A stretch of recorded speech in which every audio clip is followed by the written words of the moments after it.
என்றும் என்றும் துதித்திடுவேன். ஸ்தோத்திரம் துதிப்பாத்திரா உம்மை என்றும் என்றும் துதித்திடுவேன்.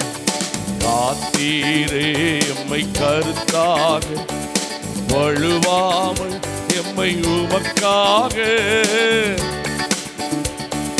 கருத்தாக வழுவாமல் என்னை உமக்காக எடுத்தீரனையும், உமக்காக எடுத்தீரனையும், கொடுத்தீருமையும் எனக்காக. ஸ்தோத்திரம் துதிப்பாத்திரா உம்மை என்றும். ஆமென். ஸ்தோத்திரம். அல்லேலூயா. நம்பினோரை காக்கும் தேவா துதியே துதியே துதித்திடுவேன். நம்பினோரை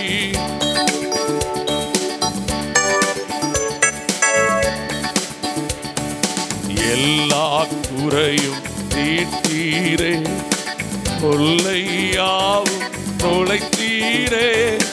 எல்லா குறையும் தீர்த்தீரே, கொல்லையாவும் தொலைத்தீரே. அல்லல் யாவும் அறுத்தீரே,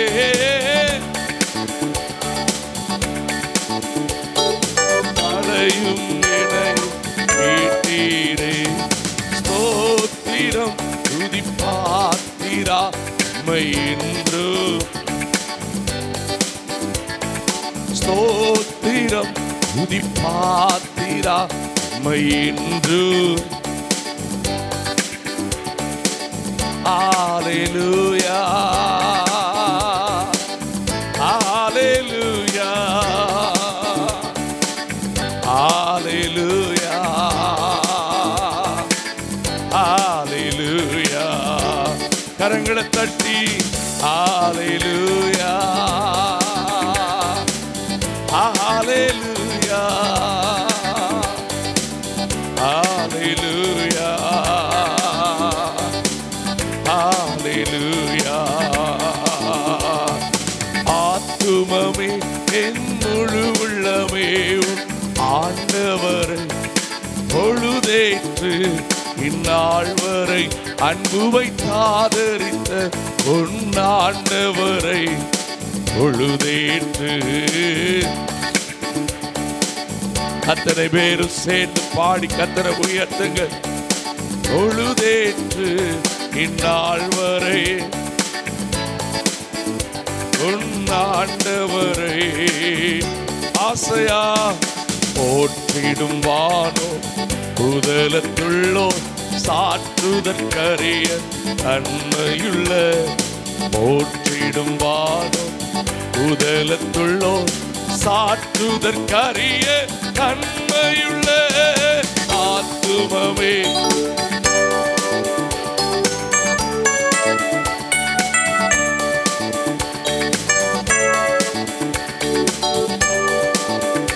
உன்னாண்டவரை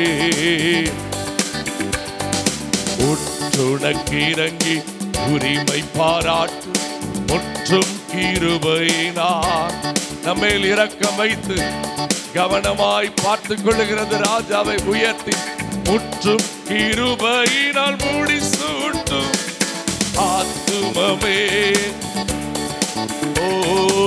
ஆண்டவரை இந்நாள் வரை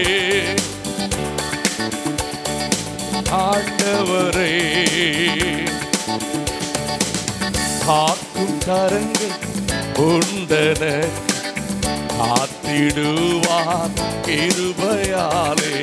காக்கும் கரங்கள் உண்டனக்கு காத்திடுவார் கிருபையா. அல்லேலூயா பாடி பாடி அலைகளை நான் தாண்டிடுவேன். அல்லேலூயா பாடி பாடி அலைகளை நான்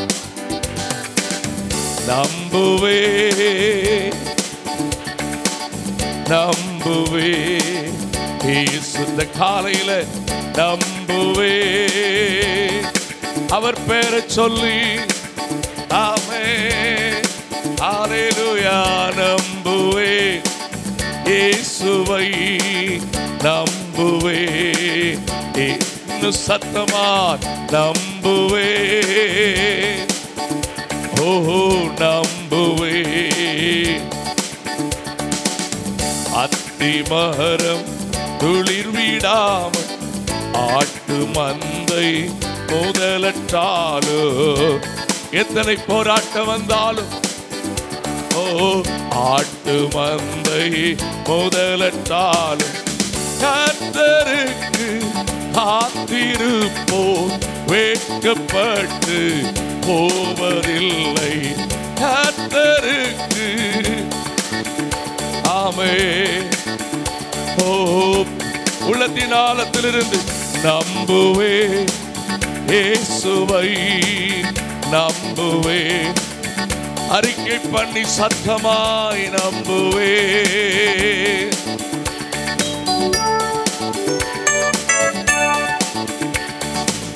நம்புவே. ஓஹோ நம்புவே. நிந்தனைகள் போராட்டம் வந்து நீதியின் தேவன் தாங்கினாரே. நிந்தனைகள் போராட்டம் வந்தும் நீதியின் தேவன்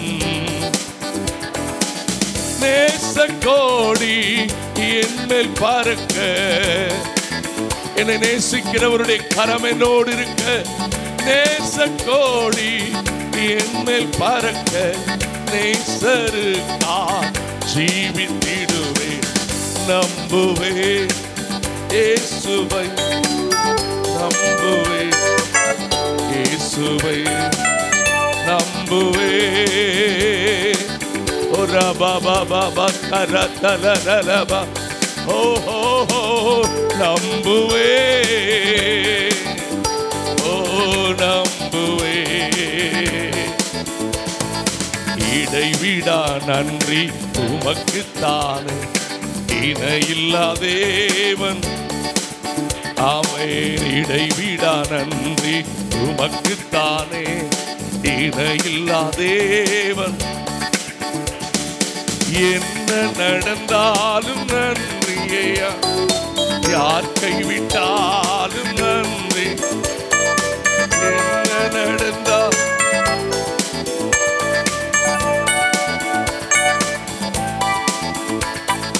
நன்றி நன்றி. இடைவிடா நன்றி உமக்குத்தானே. இணையில்லா தேவன். ஓ இடைவிடா கரபபல கரகல தரனலரவ கரத்தல மரமா. இணையில்லா தேவன். ஓ இணையில்லா தேவன் உமக்குத்தானே. ஹல்லேலூயா. இந்த காலையில் அந்த இணையில்லாத தேவனை எல்லாரும் உயர்த்தி எல்லாம் மகிமைப்படுத்தி ஹல்லேலூயா ஹல்லேலூயா ஹல்லேலூயா ஹல்லேலூயா. தேடி வந்தீரே நன்றி ஐயா. என்னை தெரிந்து கொண்டீரே நன்றி ஐயா. நல்ல கண்களை மூடி வலது கரத்தை உயர்த்தி நீர் என்னை இன்றைக்கு காலையிலும் தேடி வந்திருக்கிறீரப்பா. என்னை அநேகர் தேடுகிறது உண்டு. சிலர் உண்மையான அன்பில் அதுவும் ஒரு எல்லையில் வரைக்குமே. சிலர் தங்கள் தேவைகளுக்காக. ஆனால் நீரோ என் மேல் அன்பு வைத்து கடைசி சொட்டு ரத்த வரைக்கும் சிந்தினீரே. உங்க அன்பு எத்தனை பெரியது. நல்ல உள்ளத்தின் ஆழத்திலிருந்து கைகளை உயர்த்தி என்னை தேடி வந்தீரே நன்றி ஐயா. தெரிந்து கொண்டீரே நன்றி ஐயா. நன்றி நன்றி. இடைவிடா உமக்குத்தானே இணையில்லாதேவன் உமக்குத்தானே இடைவிடாதன் உமக்குத்தானே இணையில்லா அன்பு நேசரே திருமுகம் தேடி அர்ப்பணித்தேன் என்னையே ஆராதனை துதி ஸ்தோத்திரங்கள் அவர் மேல இருக்கிற அன்பினார்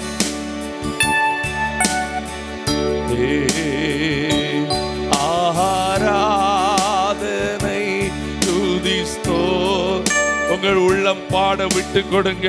உண்மையாய் மனதார தந்தேன். 2 கரங்களை உயர்த்தி ஆராதனை ஆராதனை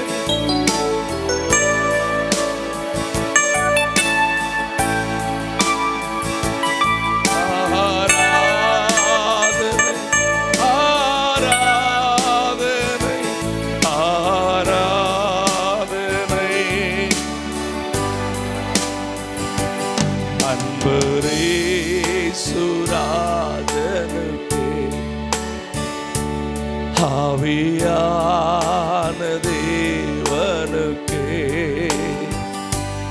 அன்பரேசுரா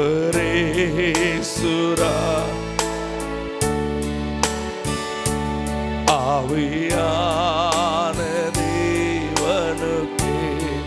ஆசையா கேட்பீங்களா? உந்தன் ஏக்கம் விருப்பமெல்லாம் என் இதய துடிப்பாக மாற்றும். உந்தன் ஏக்கம் விருப்பம். கரங்களை கும்பிட்டு கேளுங்க.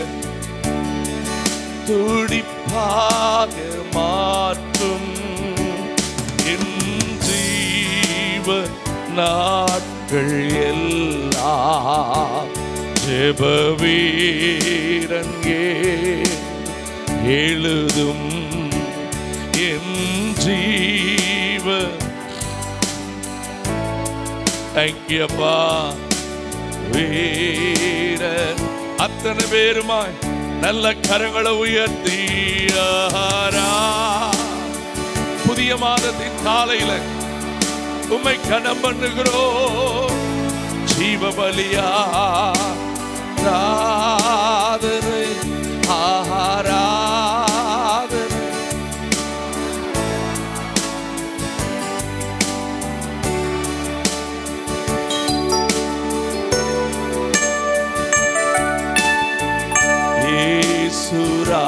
இயேசுராஜனுக்கே ஆவியான தேவனுக்கே அன்பரேசுரா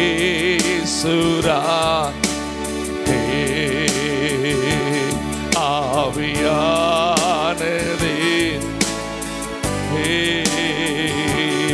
நன்றி. உள்ளம் நிறைவுடன் நன்றி. பரிசுத்தத்தே நன்றி. தேவகுமாரன் இயேசுவை தந்தார். நன்றி. உள்ளம் நிறைவுடன் நன்றி. பரிசுத்தக்கே நன்றி. தேவகுமாரன் இயேசுவை தந்தார். பலவீனன் பலவான் என்று சொல்வார். தரித்திரன் செழித்திடுவார். தேவனின் செயலிதுவே நமக்கா. பலவீனன்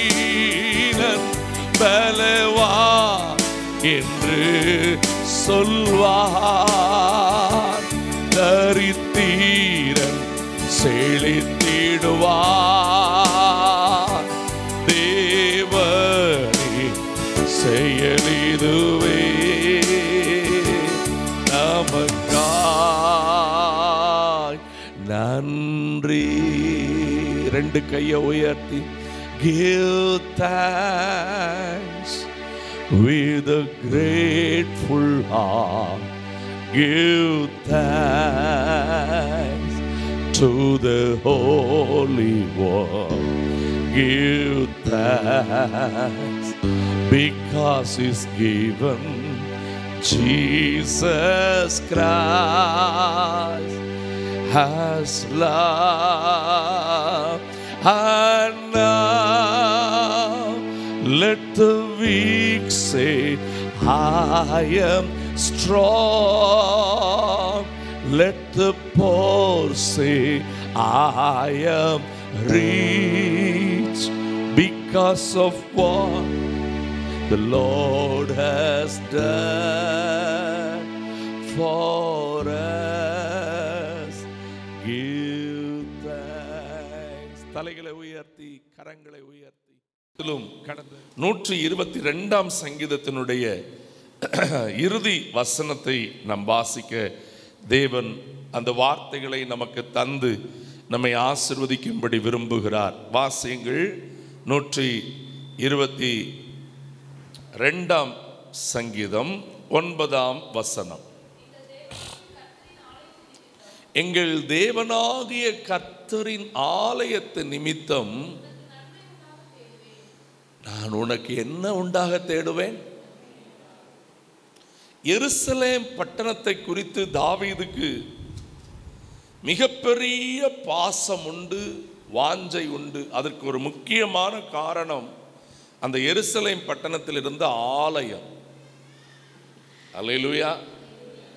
தேவனை சந்திக்கும்படிக்கு, தேவனை குறித்து அறியும்படிக்கு நாம் ஆலயத்துக்கு வருகிறோம். நல்லா கவனிங்க. பைபிளில் நமக்கு அநேக சத்தியங்கள் உண்டு. நீங்களே என் ஆலயம் என்று சொல்லியிருக்கிறார். நீங்களே என் ஆலயம் என்று சொல்லியிருக்கிற கர்த்தர் சபை கூடி வருதலை விட்டு விடாதிருங்கள் என்று சொல்லியிருக்கிறார். ஏன் தெரியுமா? ஆலயத்தில் கூடி வரும்போதுதான் ஒருவரை ஒருவர் அன்புள்ளவர்களாய் மாற்றிக்கொள்ள, நற்கிரியை செய்ய உற்சாகப்படுத்த, கர்த்தருடைய வருகைக்கு நம்மை ஆயத்தப்படுத்திக் கொள்ள அது ரொம்ப பிரயோஜனமாக இருக்கும். Personal presence of God is different. சர்ச்சில் நம்ம அனுபவிக்கிற தேவ சமூக வித்தியாசமானது. அல்லேலூயா, ஆமென். இந்த ரெண்டுலையும் சரியா இருக்கிறவர்கள் தான் நித்தியமான தேவ பிரசன்னத்துக்குள்ள போகிறதற்கு ஆயத்தமா இருக்கிறாங்கன்னு அர்த்தம். அல்லேலூயா. நீங்க தனிப்பட்ட வாழ்க்கையில பிரசன்னத்தை அனுபவிக்க தவறிவிட்டால், ஆலயத்தில் தேவ பிரசன்னத்தை அனுபவிக்க தவறிவிட்டால், கண்டிப்பாய் நீங்கள் பரலோகத்தை மிஸ் பண்றீங்கன்னு அர்த்தம். அல்லேலூயா, ஆமென். அந்த சமூகம், அந்த பிரசன்னம், ஆலயம் என்றாலே தேவ சமூகத்துக்கான ஒரு அடையாளம். ஏன்னா நீங்கள் சங்கீதம் 11 அதனுடைய 4 வாசிக்கும் போது இருக்கிறது, கர்த்தர் தம்முடைய பரிசுத்த ஆலயத்தில் இருக்கிறார். சாலமோன் ராஜா ஆலயத்தை பிரதிஷ்டை பண்ணின போது ஆண்டவர் சாலமோனின் ஜெபத்தை கேட்டு ஒரு வார்த்தையை சொன்னார், என்னுடைய கண்களும் என்னுடைய இருதயமும் என்னாலும் இந்த ஆலயத்தின் மேல் இருக்கும். அல்லேலூயா, ஆமென், அல்லேலூயா. நம்ம அவ்வளோ பெரிய பாக்கியம் பெற்ற பிள்ளைகள். அல்லேலூயா. நம்முடைய ஆண்டவருடைய கண்கள் நம்ம மேல இருக்குது. ஆமென். நம்மளை அவர் பார்க்கிறார், நம்முடைய ஜெபத்தை அவர் கேட்கிறார். இங்கே பண்ணப்படுகிற ஜெபங்களுக்கு என் காதுகள் கவனித்திருக்கிறதா இருக்கிறது, செவிகள் கேட்டுக்கொண்டே இருக்கிறது. ஆமென். தெய்வ சமூகத்துக்கு வரும்போதெல்லாம் உங்களை தாழ்த்தி நீங்க ஜெபிக்க ஆண்டவர்கிட்ட என்னென்னலாம் மனம் திறந்து சொல்றீங்களோ அதை கேட்டு உங்களுக்கு அற்புதம் செய்ய அவர் போதுமானவராக இருக்கிறார். வேதத்தில் ஆதியாகமம் தொடங்கி வெளிப்படுத்தின விசேஷம் வரைக்கும் ஆலயத்தை குறித்த எக்கச்சக்கமான காரியம் இருக்கிறது. எக்கச்சக்கமான காரியம் இருக்கிறது. அல்லேலூயா. நீங்க முற்பிதாக்கள் ஆபிரகாமை நீங்க கவனிச்சு பார்த்தீங்கன்னா, நீங்க அந்த 12ஆம் அதிகாரத்துக்கு வாங்க. அந்த நாட்களில் நமக்கு இப்போ இருக்கிற மாதிரியான ஆலய வாய்ப்புகள் இல்லை, தேவாலய ஆராதனைகள் கிடையாது. மாறாக நீங்கள் அங்கே வாசிக்கும்போது 12ஆம் அதிகாரத்தில் 7வது வசனத்தையும் 8வது வசனத்தையும் பாருங்கள்.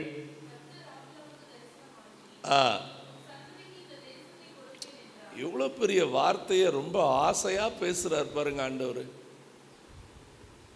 I will grant this land for your generation. வீட்டையும் சொந்த குடும்பத்தையும் விட்டுட்டு வந்தவனுக்கு ஒரு தேசமாகவே மாற்றுகிறார். அல்லேலூயா. ஆமென். நல்லா கவனிங்க. ஏசப்பாவை தேடுறது அவர் காசப்பாவா இருப்பார்னு நினைச்சு தேடப்படாது. என்னது? அதான் ஒருத்தர் நேற்று அந்த வார்த்தையை கேட்டு வந்து எனக்கு ரொம்ப பிடிச்சிருந்துச்சு. கர்த்தரை தேடுகிறவர்களுக்கோ கர்த்தரை நீங்க தேட தேட தேட தேட நன்மை வந்து உங்களை ஓவர்டேக் பண்ணுமா. நீங்க எதை தேடி போயிட்டே இருக்கணும்? இது வந்து ஒன் வே தான். பின்னாடி வர்றது உங்களை ஓவர்டேக் பண்ணும். திடீர்னு இப்போ ஒரு பெரிய கூட்டம் இது என்ன பண்ணிடுச்சு? யூட்டர்ன் அடிச்சிருச்சு. எங்க? ஒன் வே போற. ஒன் வே என்ன தெரியுதா? ஒரு வழி பாதை தான். அதுல திரும்ப என்ன பண்ணக்கூடாது? வரக்கூடாது. நம்ம ஆளு நன்மையை மட்டும் தேடுறவன் என்ன பண்ணிட்டான்? வண்டியை திருப்பிட்டான். இப்ப இந்த நன்மைக்கே குழப்பம் வந்து விடுச்சு. ஆஹா, நம்ம தானே இவனை துரத்தணும், இவன் நம்மளை துரத்துறானே, இந்த படுபாவி எங்க இருந்து வந்தான் அப்படின்னு அதுக்கு ஒரு பெரிய குழப்பம் ஆயிருது. ஒரு ரகசியத்தை சொல்றேன், நன்மையை தேடுறவங்கள்ட்ட நன்மை ஒட்டவே முடியாது. கர்த்தரை தேடுகிறவங்களுக்கு காசு எங்க கிடைக்கும், காசு எப்படி வரும், நான் எப்படி, நல்ல நல்ல கவனிச்சுக்கிடுங்க. என் கூட சேர்ந்து சொல்லுங்க. நான் அடிக்கடி இதுதான் உங்களுக்கு சொல்லி தருகிறேன். ஆண்டவரே, எல்லாரும் சொல்லுங்க, ஆண்டவரே என்னை உயிரோடு இருக்கிற வரைக்கும் உமக்கு பிரியமானதை செய்ய வைத்து விடும். ரெண்டாவது, என் வேலையை மட்டும் பார்த்துட்டு நான் படுத்து நிம்மதியா தூங்கிடும். காசு பைத்தியம் பிடிச்சு என்ன பண்ணப்படாது? ஆளையப்படாது. அல்லேலூயா. ஆமென். கவனிக்கிறீங்களா? எல்லாருக்கும் காசு தேவை, எப்போதும் காசு தேவை இருந்துகிட்டே இருக்கும். ஆயிரக்கணக்கான தேவையில் இருக்கிறவனுக்கு ஆயிரக்கணக்கான தேவை, லட்சக்கணக்கில் டீல் பண்றவனுக்கு எவ்வளவு தேவை, க்ரோட்ஸ் கணக்கில் மில்லியன் கணக்கில் அப்படின்னு போகிற இடத்துல அவனுக்கு தக்க தேவை இருக்குது. ஆனா எல்லாவற்றையும் பார்த்துக்கிற ஒரு ஆண்டவர் இருக்கிறார். அல்லேலூயா. நம்ம எப்போதுமே சொல்லணும், என் தேவன் எனக்கா ஏதாகிலும் என்றாகிலும் என்னை மறந்தது உண்டோ, கிரகிக்க முடியாத அவர் சர்வ ஞானி. இந்த ஆபிரகாம் விசுவாசித்து துவங்குகிறான் தன் ஓட்டத்தை. இவன் நன்மையை தேடி வரவில்லை. சொல்ல போனா இருந்த நன்மையை விட்டுட்டு கீழ்ப்படுகிறான், கர்த்தருக்கு பின்பாக நடக்கிறான். இன்னைக்கு நமக்கு ஆண்டவரே உங்க சமூகத்தை தேடி வருகிற அந்த இருதயத்தை தாங்க. நீங்க ஆலயத்தின் மேல நாட்டம் காட்டிக்கிட்டே இருக்க இருக்க இருக்க இருக்க ஆண்டவரே உங்களுக்கு ஆசீர்வாதத்தை ரெடி பண்ணி வச்சிருப்பார். அப்படித்தான் இங்க இருக்குது பாருங்க. அங்க நீங்க வாசிக்கும் போது, நான் உனக்கு இந்த தேசத்தை அவன் சந்ததி கொடுப்பேன். அப்பொழுது அவன் என்ன பண்றான்? தனக்கு தரிசனமான கர்த்தருக்கு அங்கே எதை கட்டினான்? பலிபீடம் கட்டி பலி செலுத்தி கர்த்தரை தொழுது கொள்ளுகிறான். எப்பெல்லாம் காலை ஜெபிக்கிறீங்களோ, மத்தியானம் ஜெபிக்கிறீங்களோ, இரவு ஜெபிக்கிறீங்களோ, ஆலயத்தில் வந்து ஜெபிக்கிறீங்களோ, ஜெபங்கிற சிந்தனை வருதோ, உடனே நீங்க சொல்ல வேண்டியது, என் ஆவி, என் ஆத்துமா, என் சரீரத்தை நான் ஜீவ பலியாய் ஒப்படைக்கிறேன் ஆண்டவரே, என்னை ஏற்றுக்கொள்ளுங்க ஆண்டவரே. அந்த சமூக the sense of presence of God. ஆமென். ஹல்லேலூயா சொல்லுங்க. நீங்க பைபிள்ல எங்க திருப்பி பார்த்தாலும் தேவ சமூகம் வந்துட்ட இடத்துல வர்ற ஆசீர்வாதத்தை நீங்க கணக்கு போட்டுறவே முடியாது. சமூகத்துக்கு முக்கியத்துவம் கொடுங்க. ஆபிரகாம் பலிபீடம் கட்டி ஆராதிச்சான். என் கூட சேர்ந்து சொல்லுங்க, அவனுடைய நன்மையை அவனை தேடி வந்துச்சு. அது பூமி தாங்க கூடாததா இருந்துச்சு. ஆபிரகாமுடைய குமாரன் ஈசாக்கு, அவனும் பலிபீடம் கட்டுவான். அவன் எல்லா நிலையில கர்த்தரை நம்பி இருந்தான். அந்த தேசத்துல விதை விதைத்த போதோ அவனுக்கு 100 மடங்கு பலனை கொடுத்தார். ஆமென். அல்லேலூயா. நீங்க தயவு செய்து நான் சொல்றேன், இந்த காசு எடுத்து கண்ணில் ஒத்துறவங்க உண்டு, அது நம்ம பிள்ளைகள் இருக்கக்கூடாது. அதை கவனமா வச்சிருங்க. ஆனா அது தெய்வம் கிடையாது, உயிர் இல்லாதது. உபயோகமானது தான், ஆனா உயிர் இல்லாதது. உயிருள்ள தேவரை கனப்படுத்துங்க. எல்லா காரியமும் முடிஞ்ச பிறகு நீங்க சும்மா இருக்கிற காலங்கள் வரும். அன்னைக்கு தேவ பிரசன்னத்தோடு இருந்தீங்கன்னா மட்டும்தான் நீங்க தப்பிக்க முடியும். புரியுதா? ஆபிரகாம், ஈசாக்கு, யாக்கோபெல்லாம் பார்த்தீங்கன்னா அவன் பலிபீடம் கட்டுறதுல கரெக்டா இருப்பான். 28 அதிகாரத்துல ஆண்டவர் அவனுக்கு தரிசனம் கொடுத்த அந்த இடத்துல தன் தலைக்கு வச்சிருந்த கல்லை எடுத்து நிப்பாட்டி கர்த்தரை, அன்னைக்கு அவனுக்கு தெரிஞ்சது அப்படிதான். இன்னைக்கு நம்ம அதை செய்ய வேண்டியதில்லை. இன்னைக்கு நமக்கு ஆவியோடு உண்மையோடு ஆராதிக்கிறத சொல்லி தந்துட்டாரு. அவனுக்கு இருந்த அறிவு அவ்வளவுதான், ஆனா அதுல ஆராதிக்கிறான். ஆராதிச்சுட்டு போனவன் மறுபடி திரும்பி வாரான், சொல்றான், கோலும் கையுமா போனேன், இப்ப எப்படி வச்சிருக்கிறாரு? நீங்க கர்த்தரை முன்ன வச்சு போயிட்டே இருங்க. அல்லேலூயா. தாவீதுக்கெல்லாம் இருந்த யுத்த போராட்டத்தின் நடுவில் எனக்கு அடிக்கடி நான் அதை யோசிப்பேன். அவ்வளோ பெரிய அவன் வந்து சோல்ஜர்னா எழும்பின உடனே பாடியை ஃபிட் பண்ணணும், எழும்பின உடனே ப்ராக்டிஸ் பண்ணணும், எழும்பின உடனே அதுக்கு தக்கதான மோட்டிவேஷனல் திங்கிங் இருக்கணும். இப்படி இருக்க அதையும் செஞ்சுக்கிட்டு அவன் கல்யாணம் கட்டுறதுக்காகவே அவன் மாமன் 100 பேரை கொண்டுட்டு வந்தாதான் கல்யாணத்தை உனக்கு பொண்ணு தருவேன் அப்படின்னா, இவனுக்கு இப்படிங்கிறதுக்குள்ள 200 பேரை கொண்டுட்டு வரான். அவ்வளவு உடல் வலிமை இருந்துச்சு.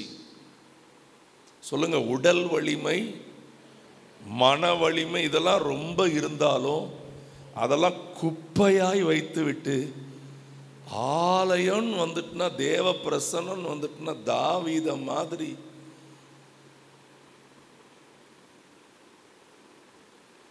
எத்தனை பேர் நம்ம அப்படி இருக்கிறோம்? யோசித்து பாருங்க. ஸ்டேட்டஸ் பார்க்குறோம், நம்ம உடுத்தி இருக்கிற ட்ரெஸ்ஸை குறித்து யோசிக்கிறோம். சொல்லுங்க, அவங்க என்ன பண்ணுவாங்க, இவங்க என்னைய பார்க்காங்களே. நான் உங்களுக்கு ஒன்று சொல்லுகிறேன், சமூகத்தை குறித்த நாட்டம் இருக்கிற பிள்ளைய கர்த்தர் சொல்லுவார், உனக்கு நன்மை உண்டாக நான் தேடுவேன். அல்லேலூயா, ஆமென். ஒன்று மாத்திரம் நான் ரொம்ப சொல்றதுக்கு இருக்குது, ஒன்று மாத்திரம் சொல்லிட்டு போகிறேன். ரூத் புஸ்தகத்துக்கு வந்துருங்க.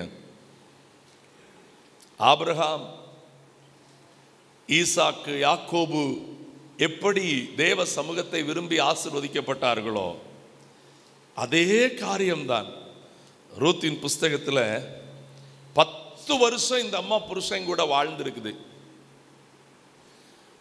யூதர்களாய் இருந்து தேவனை உண்மையாய் பிடிக்க வேண்டிய நகோமியும் கணவரும் பிள்ளைகளும் கர்த்தரை பிடிக்காத அளவுக்கு இந்த அம்மா யாரை பிடிச்சுக்கிடுச்சு? தேவ சமூகத்தை பிடிச்சுக்கிடுச்சு. எருசலேமில் ஒரு ஆலயம் இருக்குதாமே, அங்கே இருக்கிற தேவனை நோக்கி கூப்பிட்டா அற்புதம் நடக்குமாமே. உண்மையாகவே யெகோவா தேவனை தவிர வேற ஒருவரும் இல்லை என்கிறதை பூமி எல்லாம் அறிவிக்கணும்னு வேற சொல்லி இருக்குதுங்கிறத அறிஞ்சிக்கிட்ட இந்த அம்மா அந்த தாயிட்ட நகோமிட்ட சொல்கிற அந்த வார்த்தையை நம்ம நல்லா கவனிக்க முடியும். அதை கொஞ்சம் வாசியுங்கள். 1ஆம் அதிகாரத்தில் ரொம்ப தெளிவாக இருக்கிறது.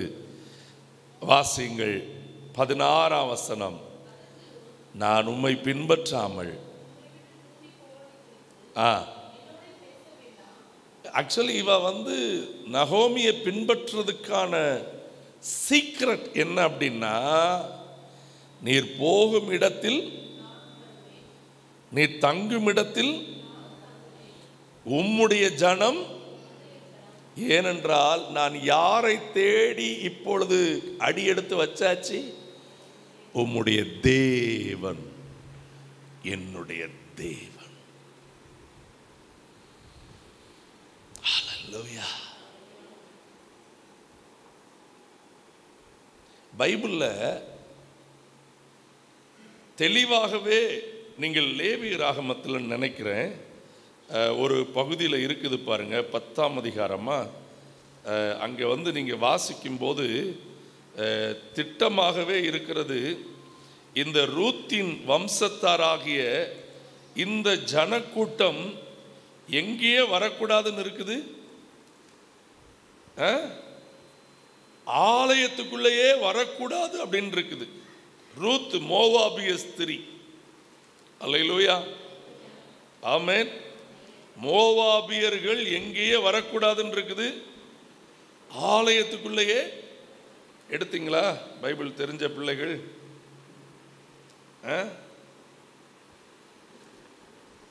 அதெல்லாம் வாசிக்கும் போது எனக்கு எல்லாம் ரொம்ப மனசு ஆடியே போயிடுச்சு. சரி, இருக்கட்டும், நீங்க வீட்டில் கொஞ்சம் தேடி பாருங்க. அது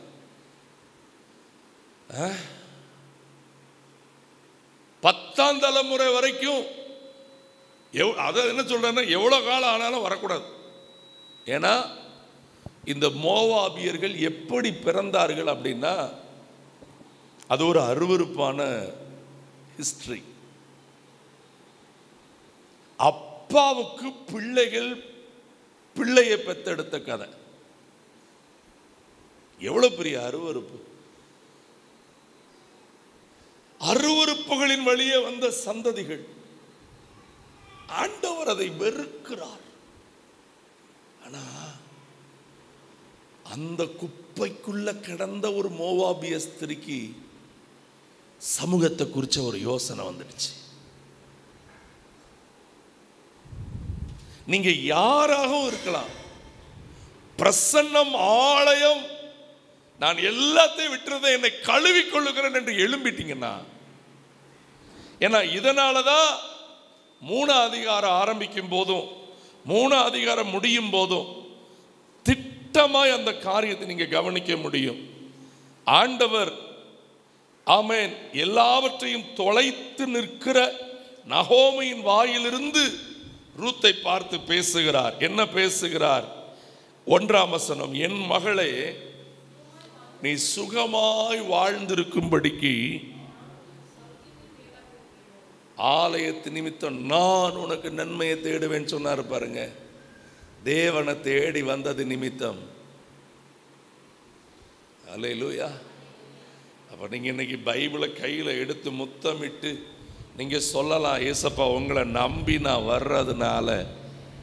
ஆமென். என் கூட சேர்ந்து சொல்லுங்க, இன்னைக்கு காசு தந்தாரு, இன்னைக்கு அதை தந்தாரு. ஒரு நாள் பாரியா, எனக்கென்று கர்த்தர் செஞ்சிருக்கிற காரியத்தை சிலரால கிரகிக்க கூட. அல்லேலூயா. இப்போ இந்த ரூத்துக்கு இப்படி ஒரு நன்மை நடக்கிறத ஓர்பால் கேள்விப்படுவார். எப்படி இருக்கும்? முத்தம் ஒத்தல கொடுத்துட்டு ஓடிட்டா. அவக்கு செய்தி போது, ரூத்து மாமிக்கு பின்னாடி போனா பத்தியா சௌக்கியத்தை தேடி கொடுக்கிறார் கடவுள். இப்ப வந்து ஒட்ட முடியுமா? ஜெபம் பண்ண வேண்டிய காலத்தில், வேதம் வாசிக்க வேண்டிய காலத்தில், ஆலயத்துக்கு வர வேண்டிய காலத்தில், கர்த்தருக்குள்ள வளர வேண்டிய காலத்திலாம் விட்டுட்டு ஏதோ நல்லது நடக்கிற அன்னைக்கு இதெல்லாம் இவளுக்கு எப்படி, அதெல்லாம் அது உனக்கு என்ன, வந்தியா பாத்தியா நல்லா வாழ்த்துனியா, உன் காரியத்தை பார்த்துட்டு ஓடு. அல்லேலூயா. சௌக்கியத்தை தேடாதிருப்பேன்னு சொன்னது மட்டும் இல்லைங்க. நீங்கள் அங்கே வாசிக்கும் போதே அந்த அதிகாரத்தின் இறுதி வார்த்தை இப்படி முடிகிறது. வாசியுங்கள். அந்த மனுஷன் ஹல்லேலூயா. எல்லாரும் சொல்லுங்க, நெஞ்சில கை வச்சு சொல்லுங்க, நான் ஆராதிக்கிற தேவன் என்னுடைய நன்மையான காரியங்களை செய்து முடிக்கிற வரைக்கும். இதுல பிரதானமான நன்மை என்ன தெரியுமா? உங்களுக்காக ஒரு வாசஸ்தலத்தை ஆயத்தம் பண்ணி வச்சிருக்கிறார். அல்லேலூயா. அவர் இருக்கிற இடத்துல நமக்கு தங்கும் இடத்தை வச்சு வச்சிருக்கிறார். ஆமென். இன்றைக்கு சொல்லுங்கள், ஆண்டவர் அவருடைய பிரசன்னத்தின் நிமித்தம் எனக்கு நன்மை உண்டாக. ஹல்லேலூயா. இறுதியாய் ஒரு வார்த்தை மட்டும் வாசிங்க, நாம் ஜெபித்து முடிக்கலாம். நீதிமொழிகள் 3ஆம் அதிகாரம் 10ஆம் வசனம். என்னுடைய பைபிள் காலேஜ் முடிச்சுட்டு நான் வெளியில் வந்து முதல்ல நான் பண்ணின பிரசங்கம் இது. வெளியில் போய் சர்ச்சில் பண்ண பிரசங்கம். அப்பொழுது ஐம் சாரி, ஏசாயா 3:10. நான் நீதிமொழிகள் சொல்லிட்டேன் நினைக்கிறேன். ஏசாயா 3:10 ரொம்ப அழகான வசனம். உங்களுக்கு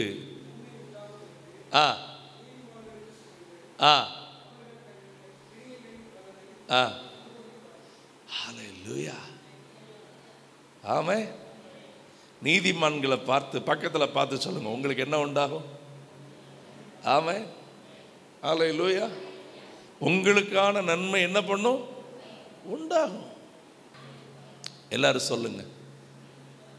ஆமென். சரி, கடைசியா சொல்லி முடிச்சிருங்க. நானும் நல்லா இருப்பேன், எல்லாரும் நல்லா இருக்கணுங்கிறத மனசார விரும்புவேன். சரியா சொல்லுங்க. நானும் நல்லா இருப்பேன், எல்லாரும் நல்லா இருக்கணுங்கிறத. கடைசியா அதில் இன்னொரு வார்த்தை சொல்லுவேன், நான் நல்லாவே இருந்துடக்கூடாதுன்னு நினைக்கிறவனுக்கும் நான் நன்மை செய்யும் அளவுக்கு என்னை கர்த்தர் நன்றாய் வைத்திருப்பார். அல்லேலூயா. ஆமென். இதுதான் ஆண்டவர் சொல்லுகிறாரு. ஆலயத்தில் இருக்கிற பிள்ளைகள், அவங்களுக்கு நான் நன்மை உண்டாக தேடுவேன். ஜோமனோமாண்டுடைய சமூகத்தில் உங்களுக்கான நன்மை இன்றைக்கு உண்டாகட்டும். இந்த மாதத்தில் நீங்கள் எதற்கெல்லாம் ஜோம் பண்ணுறீங்களோ, உங்களுடைய ஆவிக்குரிய காரியங்கள், இம்மைக்குரிய காரியங்கள், எதற்கெல்லாம் இன்னைக்கு ஆண்டவர்கிட்ட கேட்குறீங்களோ எல்லாவற்றையும் கர்த்தர் இன்னைக்கு வாய்க்க பண்ணட்டும். ஹல்லேலூயா. ஹல்லேலூயா. தகப்பனே, இந்த காலையில் நீர் கிருபையாய் சொல்ல சொன்ன வார்த்தைகளுக்காக நன்றி. உங்களுக்கு நன்மை உண்டாகும் என்று நீதிமான்களுக்கு சொல்லவும், அவர்கள் தங்கள் கிரியைகளின் பலனை நெடுநாளாய் அனுபவிப்பார்கள் என்று சொல்லவும் தக்கதாய் ஆலயத்தில் ரட்சிக்கப்பட்ட பிள்ளைகளை நீர் கொண்டு வந்து வைக்கிறதுக்காக உமக்கு நன்றி அப்பா. ஆண்டவரே, என்னுடைய தேவனின் ஆலயத்தின் நிமித்தம் உனக்கு நன்மை உண்டாக தேடுவேன் என்ற வார்த்தையின்படி உங்கள் பிள்ளைகளுக்கான நன்மை இன்றைக்கு உண்டாகட்டும். உடைய கண்ணீர்கள் எல்லாம் துடைக்கப்படட்டும், அற்புதங்களை காணட்டும் அப்பா. தொடர்ந்து கிருபை செய்யும். இந்த மாதத்தில் அநேக சாட்சிகளை கர்த்தர் எழுப்பி கொண்டு வாரும். கர்த்தர் செய்த நன்மைகளுக்காக ஆண்டவரே உம்முடைய பிள்ளைகள் ஆண்டவரே உம்மை கொண்டாடும் காலங்களை எங்கள் கண்கள் பார்க்கட்டும். தொடர்ந்து கிருபை தாங்குவதாக. ஆண்டவரே நாளை மாலை இருக்கிற ஜெப கூட்டத்தை ஆசீர்வதிங்க. புதன்கிழமை இருக்கிற திருமணத்தை ஆசீர்வதிங்க. வெள்ளிக்கிழமை இருக்கிற ரிசப்ஷனை ஆசீர்வதிங்க. நீங்க தான் ஆண்டவரே எல்லாவற்றுக்கும் தலைவர், எஜமான். ஆண்டவரே நீர்தான் சீஃப் கெஸ்ட். எல்லாவற்றையும் பார்த்து கொள்கிறது நீங்க தான்ப்பா. கிருபை செய்யுங்க. மற்ற எல்லா சபையின் பிள்ளைகள் இதற்காக ஜெபிக்க அவரவர் வேலையில் அவங்க இருக்கும்போது அவங்களுடைய தேவைகளை நீங்கள் சந்திங்க. ஆரோக்கிய நன்மையும் எங்கள் எல்லைகள் இருக்கட்டும். அவர் உன் எல்லைகளை சமாதானம் உள்ளவைகள் ஆக்கி உச்சிதமான கோதுமை நலுனை போஷிப்பார் என்ற வார்த்தையின்படி நீர் சமாதானத்தினால் நிரப்பும் பெரிய காரியங்களை செய்யும்.